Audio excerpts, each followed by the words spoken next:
પ્રાર્થનામાં જોડાઈએ, મસ્તકો નમાવીએ, ઈશ્વરના વચન માટે સહાય માંગીએ. અમારા ગૌરવાન પવિત્ર પિતા, આજનો સુંદર પ્રભુ દિવસ તમે અમને આપ્યો એ માટે કે પ્રભુ તમારા ઘરમાં તમારા લોકોની સંગત અમે મેળવીએ અને અમારે સારું રાખી મૂકેલું તમારું વચન અમે પ્રાપ્ત કરી શકીએ. આજે તમારું વચન અમારા શરણ માટે આશીર્વાદિત બનાવજો. જ્યાં જ્યાં તમારું પવિત્ર વચન આજે સવારે આવી રહ્યું છે અને આવશે, એ તમામ જગ્યાઓને પ્રભુ તમે ભીંજો આશીર્વાદિત કરજો અને અનેક ફળો એમાંથી ઊભા થાય એવું તમે થવા દેજો. મારા સુધોટને પ્રભુ તમે અડકો, મારા મુખમાં યોગ્ય શબ્દો પ્રભુ તમે આપજો અને તમારું વચન પોકારવાનું સામર્થ્ય પ્રભુ તમે પૂરું પાડો. ચર્ચ કેમ્પસ ને તમારા અધિકાર હેઠળ અમે સોંપીએ છીએ. અમારા તમામના ભટકતા વિચારોને પ્રભુ તમારા પવિત્ર વચનોમાં તમે કેન્દ્રિત કરજો. પ્રભુ ઈશ્વરના નામમાં અમારી પ્રાર્થના સાંભળી સ્વીકાર કરો. આમેન. ગુડ મોર્નિંગ, જય મસીહ. ઈશ્વરનો આભાર માનીએ છીએ. આજનો પવિત્ર દિવસ ઈશ્વરે આપણને આપ્યો અને આ એક એવો દિવસ કે જ્યાં તમે ને હું પ્રભુના ઘરમાં એકબીજા અને પ્રભુ સાથેની સંગત મેળવી શકીએ છીએ. અને 2 કલાક કે 3 કલાક જ્યારે આપણે આ મળીએ છીએ ત્યારે આપણને નવી આત્મિક તાજગી ઈશ્વર આપણને આપે છે. એ સાથે સાથે તમે અનુભવ કર્યો હશે અને કરજો. કોઈ કામસર એકાદ રવિવાર મિસ થાય, રવિ ભજન સેવા અથવા 2 રવિવાર મિસ થાય તો આપણું જીવન જાણે કે કંઈક ખૂટતું હોય, કોઈક સુસ્તતા આવી ગઈ હોય એવું આપણને અનુભવ થાય. અને માટે જ પ્રભુવાર, પ્રભુનું ઘર, પ્રભુના લોકોની સંગત અને પ્રભુ સાથેનો સંબંધ અને સંગત એટલી જ અગત્યની મહત્ત્વની છે કે જ્યારે આપણે એમાં જોડાઈએ છીએ ત્યારે ભજન સેવાનો જીવાળા આનંદનો અનુભવ ઈશ્વર આપણને આપે છે. 3 જુદા જુદા શાસ્ત્ર ભાગો આપણે વાંચ્યા અને વિશેષ કરીને યોહાન 3 અને 16 એ વચન સમસ્ત વિશ્વને માટે ખૂબ જ અગત્યનું છે. સૌથી વધારે વપરાશમાં આવતું આ વચન છે અને આ વચન ઘણા બધા જીવનોને નવી આશા અને દિશા આપનારું વચન બન્યું અને બની રહ્યું છે અને બનશે. પ્રભુનો આભાર માનીએ છીએ. અને વચન એમ કહે છે કે દેવે જગત પર એટલી પ્રીતિ કીધી કે તેણે પોતાનો એકાકી જનિત દીકરો આપ્યો. એ સારું કે જે કોઈ તેના પર વિશ્વાસ કરે તેનો નાશ ન થાય પણ તે અનંત જીવન પામે. પહેલું જ વાક્ય, કેમ કે દેવે જગત પર એટલી પ્રીતિ કીધી. અને આજનો આ વિષય એટલે કે પ્રેમ વિષય પર કેટલીક બાબતો આપણે જોવા માંગીએ છીએ. એ સાથે સાથે પુનર્નિયમ 6 શરૂઆતના 9 વચનો વાંચ્યા. એમાં 4થી 5મી કલમને 4થી 9 કલમ સુધી ઇસ્રાયેલનું જે વિશ્વાસનામું છે એ વિશ્વાસનામું પણ આપણે વાંચ્યું. એ સાથે સાથે 1 યોહાન 4 અને તેના 7થી 21માં વચન સુધી યોહાન એના પત્રમાં પ્રેમ સંબંધની ઘણી બધી બાબતો કહે છે. અને 8મા વચનમાં એમ કહે છે 1 યોહાન 4 અને 8 દેવ પ્રેમ છે. અને પ્રેમ સંબંધીની કેટલીક બાબતો આપણે જોઈશું. આ એક નાનો શબ્દ છે પણ ખૂબ જ મહત્ત્વનો છે, ખૂબ જ અસરકારક છે અને ખૂબ જ ઉપયોગમાં લેવાતો એવો શબ્દ છે. આ શબ્દ એ તો ઈશ્વર પાસેથી મળેલો છે. ઈશ્વર પોતે જ એ પ્રેમના ઈશ્વર છે, પરંતુ જગત તરફ જોઈએ છે ત્યારે આ પ્રેમને શું કહેવાય કે દુનિયાવી સાંસારિક દૃષ્ટિથી જોવામાં આવે છે અને એને સમસ્ત વિશ્વમાં આપણી આજુબાજુ એ પ્રેમને એક યા બીજી રીતે જાણે કે એનું મર્ડર થતું આપણે જોઈએ છીએ આ નાનકડા શબ્દનું. અને લોકો સ્વાર્થી પ્રેમ તરફ વળીને એ દિશામાં આગળ વધે છે. એ સ્વાર્થી પ્રેમના કારણે ઘણા બધા જીવનો આ પૃથ્વી પરથી હતાશ નિરાશ બને અને પોતાના જીવનને અંત પણ આણી દેતા આ પ્રેમના કારણે જોઈએ છીએ. અને પ્રેમ સંબંધી જ્યારે આપણે આજે સવારે જોવા માંગીએ છીએ ત્યારે કેટલીક બાબતો આપણે જોઈશું. ગુજરાતી ની અંદર કદાચ 3 શબ્દો, વધારે શબ્દો હોઈ શકે, 3 શબ્દો: પ્રેમ, હેત અને પ્રીતિ. ભજન સંગ્રહ 165ના ગીતમાં આપણે ગાયું, જેવી સ્ટેલર એવું લખ્યું છે, જેવી સ્ટેલરનું આ બહુ સરસ ગીત છે. રે પ્રીતિ વખાણજો, પ્રીતિ વખાણજો, પ્રીતિ ઘણી, અને એનું વર્ણન કરવામાં આવ્યું છે. અને આ જે પ્રેમ, હેત અને પ્રીતિ એ 3 શબ્દોનો અર્થ એક જ નીકળે છે. અને જુદા જુદા સમયે આ શબ્દો વાપરવામાં આવ્યા છે. અને માટે જ જો આપણે અભ્યાસ કરીએ ત્યારે અંગ્રેજીમાં આ સર્વસામાન્ય શબ્દ આ એક જ શબ્દ છે, લવ.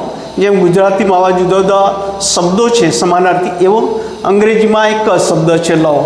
અને જ્યારે ગ્રીક તરફ આપણે દૃષ્ટિ કરીએ નવા કરારમાં, અગાઉ પણ મેં કહ્યું છે અને કહીશ, 4 શબ્દો મૂકવામાં આવ્યા છે. ટૂંકમાં તમે એને જોઈ શકો. પેશા, પી એટલે ફિલિયા, 2 મિત્રો કે 2 ભાઈઓ વચ્ચેનો પ્રેમ, એને ફિલિયા લવ કહેવામાં આવે છે, પ્રેમ કહેવામાં આવે છે. અને ત્યાર પછી એના પછીનો બીજો પ્રેમ દર્શાવવામાં આવ્યો છે તે ઇરોઝ, પતિ પત્ની વચ્ચેનો જે સંબંધ છે, પ્રેમ છે, એની વાત ઇરોઝમાં મળે છે. અને ત્યાર પછી ત્રીજો સ્ટોર્જ, એટલે કે માતા પિતાનો બાળકો પ્રત્યેનો પ્રેમ. અને છેલ્લો આગાપે, દૈવી ઈશ્વરી પ્રેમ કે જે બિનશરતી પ્રેમ છે. એના આવા જુદા જુદા ગ્રીકમાં પ્રેમ માટેના શબ્દો આપણને મળી આવે છે. અને માટે યોહાન 3:16માં એ આગાપે પ્રેમની વાત છે, દૈવી પ્રેમની વાત છે, બિનશરતી પ્રેમની વાત છે. અને માટે દેવે પોતાના એકના એક પુત્રના જગતમાં મોકલ્યો. એ સારું કે તેનાથી જગતનું તારણ થાય, જગતનો બચાવ થાય, ઉદ્ધાર થાય. અને દેવે મારા માટે, આપ સર્વના માટે પોતાનો પુત્ર મોકલ્યો છે. અને આજે આપણે જોઈએ છીએ કે આ જે પ્રેમની વાત આપણે કરીએ છીએ, એ પ્રેમ એ કુટુંબમાં, જે તે સમાજ મિત્ર વર્તુળમાં હોય ત્યાં, એ સાથે સાથે મંડળીમાં પણ આપણે જોઈએ છીએ કે એનો એક યા બીજી રીતે ફેલાવો થતો જોઈએ છે. પહેલું યોહાન 4:12 એમ કહે છે, જો આપણે એકબીજા પર પ્રેમ રાખીએ તો દેવ આપણામાં રહે છે ને તેનો પ્રેમ આપણામાં સંપૂર્ણ થયેલો છે. યોહાન સુવાર્તિક સંબંધી જ્યારે આપણે અભ્યાસ કરીએ છીએ ત્યારે અગાઉ પણ મેં કહ્યું છે કે નવા કરારમાં યોહાનની સુવાર્તાને નામ આપવામાં આવ્યું છે પ્રેમનો પોકાર અથવા પ્રેમ, એવું ટાઇટલ. અને સુવાર્તાને માટે આ જે સુવાર્તા છે ખૂબ જ સરળ બને છે સમજને માટે, સમજાવવાને માટે અને એની અસરકારકતાને માટે. અને માટે યોહાનના જે પત્રો છે એમાં 3 પત્રોની અંદર આપણે પહેલા પત્ર તરફ જ્યારે દૃષ્ટિ કરીએ છીએ ત્યારે દેવે પ્રથમ આપણા પર પ્રેમ કર્યો છે. અને માટે એ ઈશ્વરનો પ્રેમ એમણે આપણામાં સંપૂર્ણ કર્યો છે. અને માટે આપણે પણ એકબીજા પર પ્રેમ કરીએ. યોહાન 15:9 અને 12માં આપણે જોઈએ છીએ કે પ્રભુ ઈસુ ખ્રિસ્ત પોતાના શિષ્યોને દ્રાક્ષા વેલા અને ડાળીઓનું ઉદાહરણ આપે છે, શિક્ષણ આપે છે, સમજાવે છે. અને એમ કહે છે કે તમે મારા પ્રેમમાં રહો, તમે બહુ ફળ આપો. અને પછી એમ કહે છે કે ઈશ્વર કે તમે એકબીજા પર પ્રેમ રાખો, તમે મારા પ્રેમમાં રહો અને તમે એકબીજા પર પ્રેમ રાખો. શા માટે પ્રભુ ઈસુ ખ્રિસ્ત શિષ્યોને આ વાત કહે છે? કેમ કે ઈશ્વર પોતે એ હેતુસર જ આ જગતમાં આવ્યા હતા. અને માટે સેવાની શરૂઆત કરે છે ત્યારે પ્રભુ ઈસુ ખ્રિસ્ત પોતે જ એના પર ભાર મૂકે છે. જો કે જુદા જુદા અલગ અલગ વિષયો છે, પરંતુ તમે જોઈ શકો માથી 5 અને 43 થી 44 આ 2 કલમો પ્રભુ ઈસુ ખ્રિસ્ત જે શિક્ષણ આપે છે એ ખૂબ જ અગત્યનું, મહત્ત્વનું અને અસરકારક તે સમયે હતું. આજે પણ એ શિક્ષણ એટલું જ અગત્યનું છે.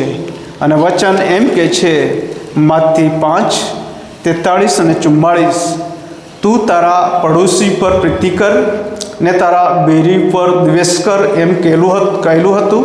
એ તમે સાંભળ્યું છે.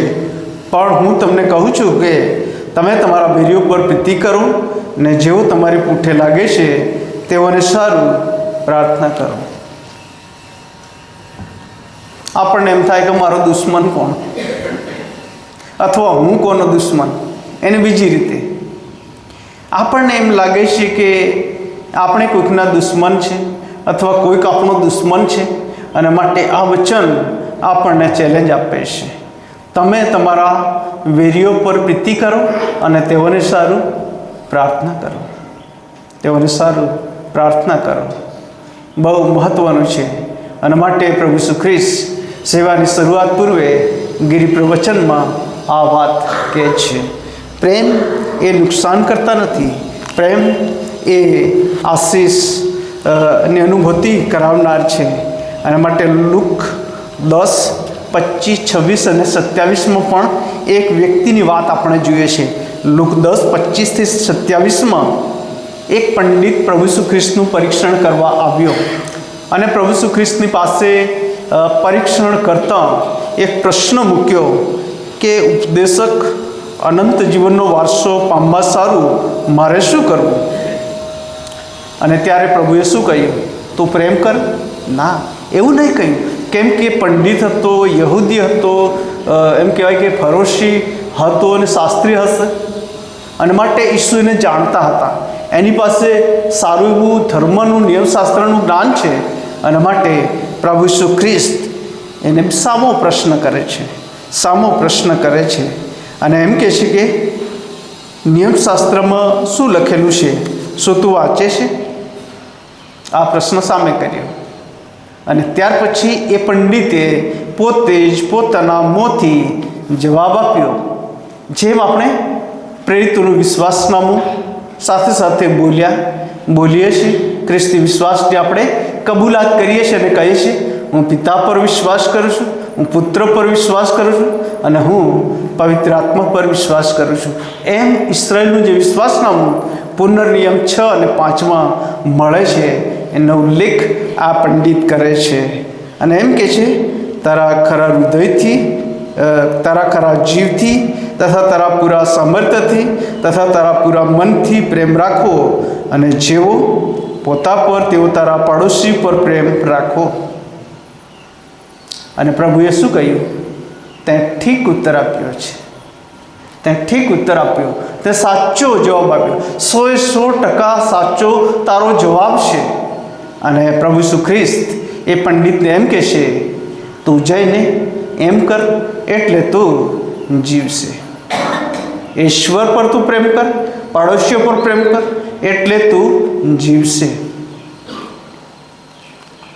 આપણી માનવી મુસાફરીમાં આપણી સામે રોજબરોજના જીવનમાં અનેક પ્રશ્નો આવે. અને કેટલાક પ્રશ્નો આપણે ઘરમાં અનેક વખત પત્નીને પૂછીએ, નહીં? પત્ની આપણને પૂછે, આપણે બાળકોને પૂછીએ અને બાળકો આપણને પૂછે. કેટલીક વખત એવા પ્રશ્નો હોય કે આપણે આપણા પડોશીને પ્રશ્નો કરીએ, આપણા સગા મિત્રો મળ્યા હોય એમને આપણે પ્રશ્ન પૂછીએ, અથવા તો આપણો કોઈ અંગત મિત્ર હોય એને આપણે પ્રશ્ન પૂછીએ. પ્રશ્ન થવો કંઈ ખોટું નથી, પ્રશ્ન પૂછવો એ પણ કંઈ ખોટું નથી. પરંતુ પ્રશ્ન એ પરીક્ષણના રૂપે પૂછવો એમાં ક્યાંક ખોટું છે, જે પંડિતે કર્યું હતું. કહેવાનું તાત્પર્ય એટલું જ, પ્રભુનું વચનને શિક્ષણ આપણે જાણીએ છીએ અને જાણી જોઈને જ આપણે એના અનુસંધાનમાં કોઈકની પરીક્ષા અથવા કસોટી કરવા માટે પ્રશ્ન કરીએ છીએ, ત્યાં ખોટું છે. અને માટે આ પંડિત એ જ્ઞાની હતો, ઈશ્વર જાણતા હતા. અને જે પ્રશ્ન મૂક્યો એનો જવાબ પણ એની પાસે જ હતો. અને પોતે કહ્યું, વર્તમાન સમયની અંદર પ્રભુના લોક અને બાળકો તરીકે આપણા જીવનમાં ભલે અજાણતા આવા પ્રશ્નો આવે કશો વાંધો નહીં, પણ જાણી જોઈને આવા પ્રશ્નો આપણે મૂકીએ ત્યારે આપણે આત્મતપાસ કરવાની જરૂર છે. પુનરુત્થાન પામેલા પ્રભુ ઈસુ ખ્રિસ્ત સેવાની શરૂઆત કરે ત્યારે પણ પ્રભુ ઈસુ ખ્રિસ્ત આ શિક્ષણ આપે છે. અને પુનરુત્થાન પામ્યા બાદ યોહાન 21મો અધ્યાય, યોહાનની સુવાર્તામાં લાંબો અધ્યાય છે, અને પ્રભુ ઈસુ ખ્રિસ્ત 3 વખત શિષ્યોને વિવિધ રીતે દર્શન આપે છે. અને એ અગાઉ સિમોન એમ કહે છે, પિત્તર, કે હું માછલા પકડવા જાઉં છું. પિત્તરને એમ લાગ્યું કે મારો ગુરુ, આપણું ગુરુ, હવે એમનું મરણ થયું, ખબર ને શું હશે, હવે આપણે આપણા પોતાના ધંધા અને કામ પર લાગીએ. એ વિચાર સાથે સિમોન પિત્તર કહે છે કે હું માછલા પકડવા જાઉં છું. અને એવા સમયે પ્રભુ ઈસુ ખ્રિસ્ત ત્યાં આવે છે અને પછી એમ કહે છે કે તમારી જાળો જમણી તરફ નાખવામાં આવે છે. એટલી બધી માછલીનો જથ્થો પકડાય છે, તેઓથી ખેંચી શકાતું નહોતું. અને એવા સમય પણ પિત્તરને હજુ ખબર નહોતી કે મારા ગુરુ અને સ્વામી એ પુનરુત્થાન પામેલા પ્રભુ મારી સામે છે, વાત કરી રહ્યા છે. પરંતુ વચન એમ કહે છે, જેના પર ઈસુ પ્રેમ કરતો હતો તે શિષ્યએ જ્યારે પિત્તરને કહ્યું ત્યારે પિત્તર ઉગાડો હતો અને માટે સમુદ્રમાં કૂદી પડે છે અને ઝટ પોતાનો ડગલો પહેરે છે. અને ત્યારબાદ 153 જેટલી માછલીનો જથ્થો પકડાઈ આવે છે. અને ત્યાર પછી તેઓ ભોજનની સંગતમાં એકત્ર મળે છે. અને જ્યારે ભોજનની આ સંગત મળે છે ત્યારે પ્રભુ ઈસુ ખ્રિસ્ત પિત્તરને બહુ સ્પષ્ટ કહે છે, 3 પ્રશ્નો કહે છે. અને 15, 16 અને 17માં વચનમાં, યોહાન 21, 15, 16 અને 17 એમ કહે છે, શું તું મારા ઉપર એઓના કરતાં વધારે પ્રેમ રાખે છે? ત્યાર પછી બીજો પ્રશ્ન 16મા વચનમાં, શું તું મારા પર પ્રેમ રાખે છે? ત્રીજો પ્રશ્ન 17મા વચનમાં, શું તું મારા પર હેત રાખે છે? 3 પ્રકારના પ્રશ્નો, અને એનો અર્થ એક જ હતો. અને માટે જ પિત્તર 3 વાર પ્રભુ ઈસુને પોતાનો જવાબ આપે છે. પહેલા પ્રશ્નના પ્રત્યુત્તરમાં એમ કહે છે કે હા પ્રભુ, તું જાણે છે કે હું તારા પર હેત રાખું છું. અને ત્યાર પછી એ જ પિત્તર આ હેત શબ્દનો ઉપયોગ કરે છે બીજી વાર. અને બીજી વારના પ્રશ્નના જવાબમાં પણ કહે છે કે હા પ્રભુ, તું જાણે છે કે હું તારા પર હેત રાખું છું.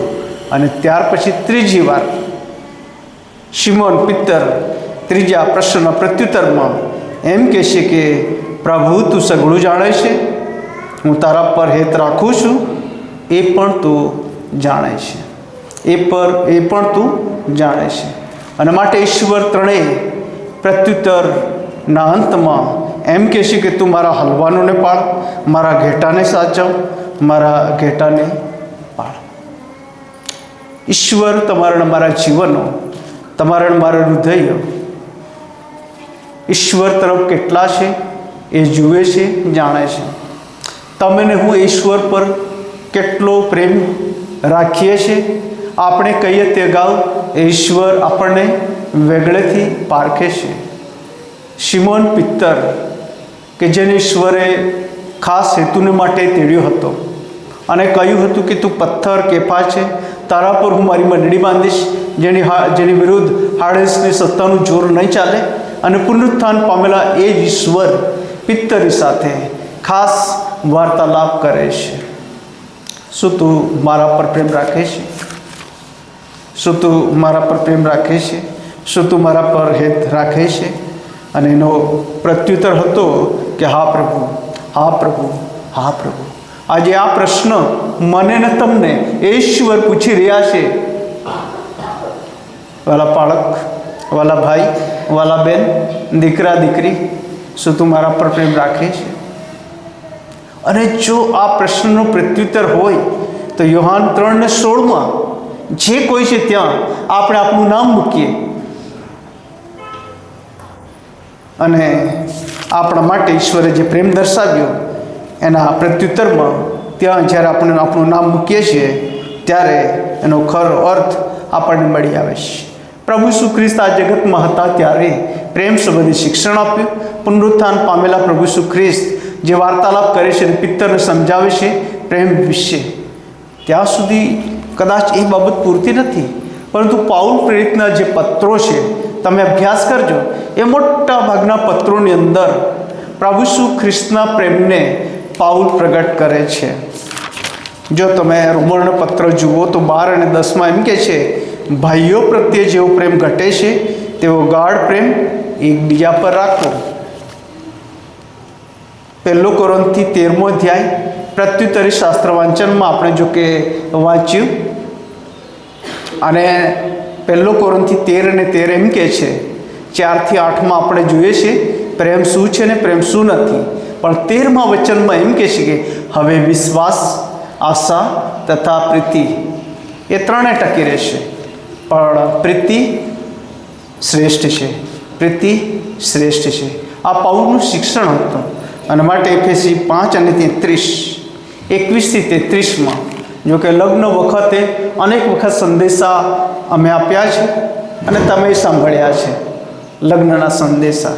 અને પાઉલ 5મો અધ્યાય એફેસી 5 ને 33માં પતિ પત્નીની જે ફરજો છે એના માટે એનો ઉપસંહાર આપતા એમ કહે છે, તમારામાંનો દરેક જેમ પોતાના પર તેમ પોતાની સ્ત્રી પર પ્રેમ રાખે, અને સ્ત્રી પોતાના પતિનું માન રાખે.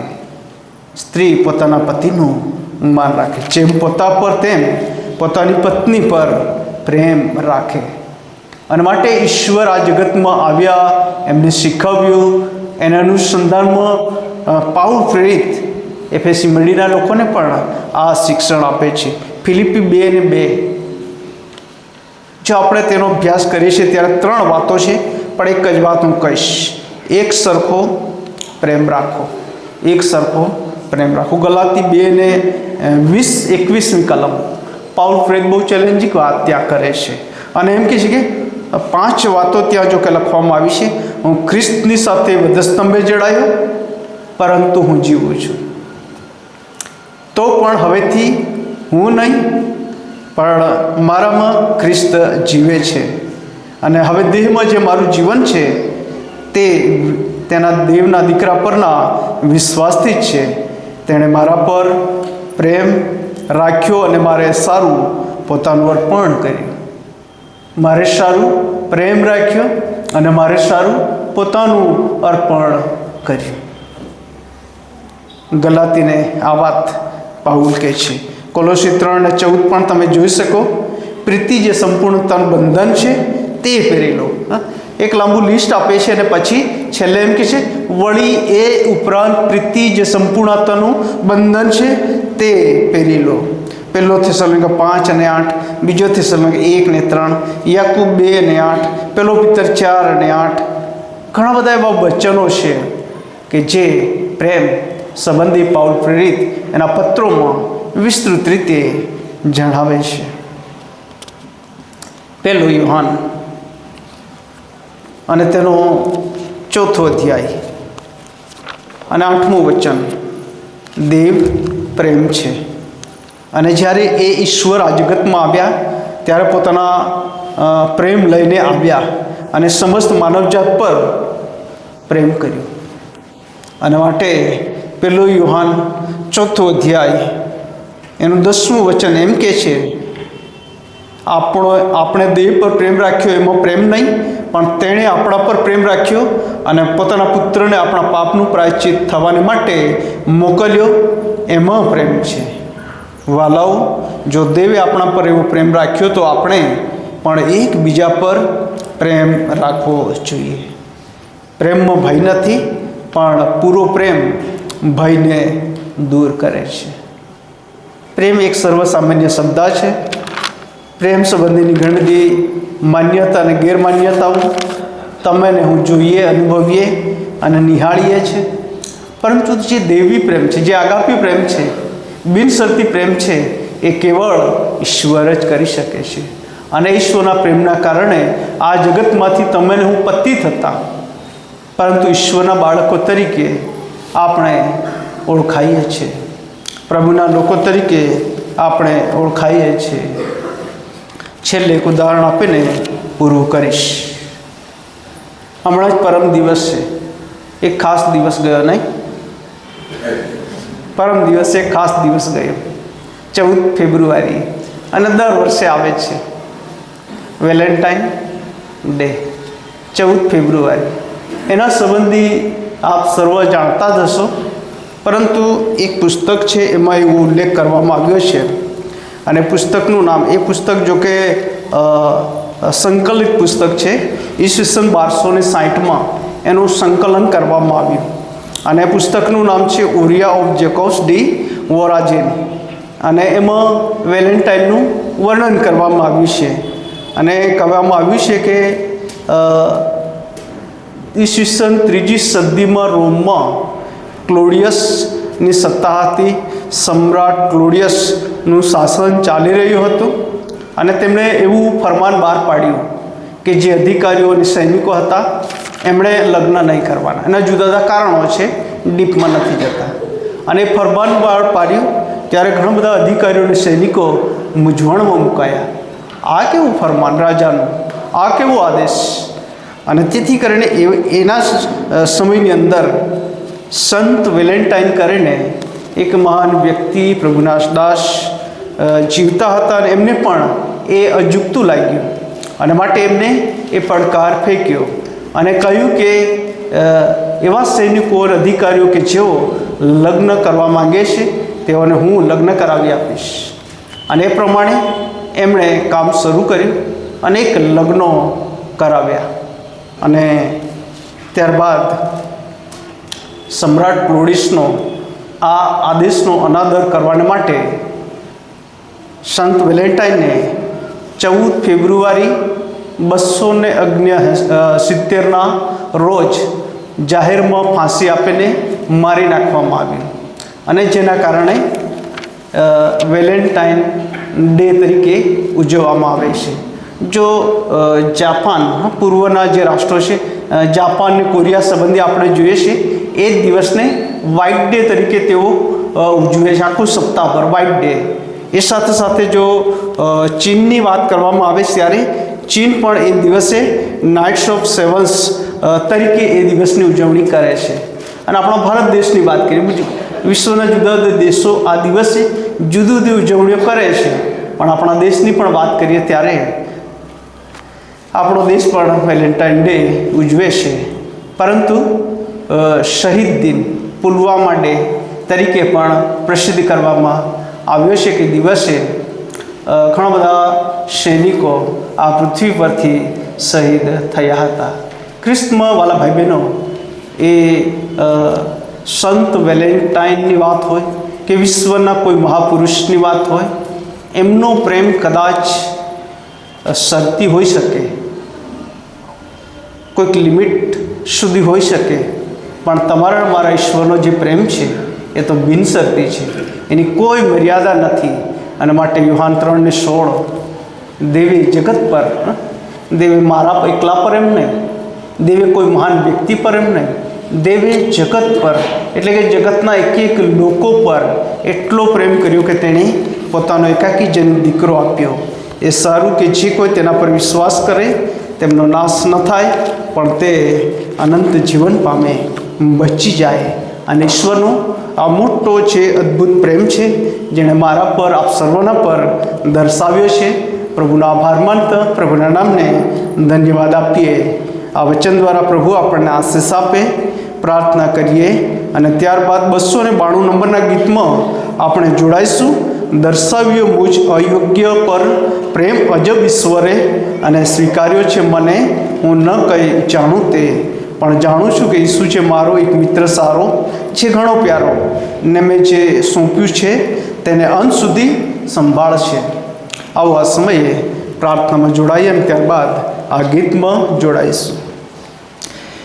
અમારા પ્રેમાળ પિતા, તમારો આભાર માનીએ છીએ મારા માટે, અમારા સર્વના માટે આ જગત પર તમે આવ્યા. અને માટે યુહાન સુવાર્તિક જાહેર કરે છે, નોંધે છે, કેમ કે દેવે જગત પર એટલો પ્રેમ કર્યો કે તેણે પોતાનો એકાકી જનિત દીકરો આપ્યો. એ સારું કે જે કોઈ તેના પર વિશ્વાસ કરે તેનો નાશ ન થાય, પણ તે અનંત જીવન પામે. પ્રભુ, તમારા પ્રેમથી અમને બચાવ્યા છે, અમને ઉગાર્યા છે, અમને આશીર્વાદો આપ્યા છે અને નવી આશા અને દિશા તરફ પ્રભુ તમે દોરી રહ્યા છો. તમારો પુષ્કળ આભાર માનીએ છીએ. આજના વચન દ્વારા પ્રભુ તમે ફરીથી અમને ખાતરી કરાવી છે કે તમારો પ્રેમ એ અમાપ્ય છે, બિનશરતી છે. એની કોઈ કિંમત અમે કદી પણ ચૂકવી શકતા નથી. અને પ્રેમને પ્રભુ રોજ અમે અમારા રોજિંદા જીવનમાં, અમારા વ્યક્તિગત જીવનમાં, પતિ પત્ની બાળકો સાથેના સંબંધમાં, એ સાથે સાથે મિત્રો પડોશીઓ અન્ય સાથેના સંબંધમાં અમે વેચી અને પ્રગટ કરીએ. અને એમ કરીને પ્રભુ અમે તમને પ્રગટ કરી શકીએ એવું હૃદય મન પ્રભુ તમે અમને પૂરું પાડો. તમારા પ્રેમાળ પવિત્ર હાથોમાં અમારી જાતોને અમે સોંપીએ છીએ. પ્રભુ ઈસુના નામમાં અમારી પ્રાર્થના સાંભળી સ્વીકાર કરો. આમીન. ભજન સેવાના અંત ભાગમાં 292 નંબરના ગીતમાં જોડાય.